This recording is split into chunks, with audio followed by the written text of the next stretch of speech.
Domenica 6 agosto, festa della Trasfigurazione del Signore. È il 218° giorno dall'inizio dell'anno, ne mancano 147 al termine. Il sole sorge alle 5:59 e tramonta alle 20:32.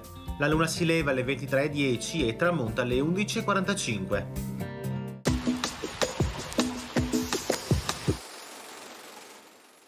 Una flotta genovese di 47 galere al comando di Pietro Doria compare al largo di Chioggia. Segna l'inizio della famosa battaglia che durerà fino al mese di giugno dell'anno successivo.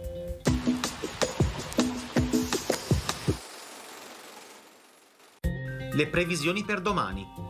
Cielo in prevalenza sereno o poco nuvoloso. Sui monti di pomeriggio a tratti parzialmente nuvoloso o nuvoloso. In montagna di pomeriggio probabilità medio-bassa per piogge locali sulle Dolomiti e sparse sulle prealpi. Si tratterà di piovaschi, rovesci e temporali. Per il resto precipitazioni assenti.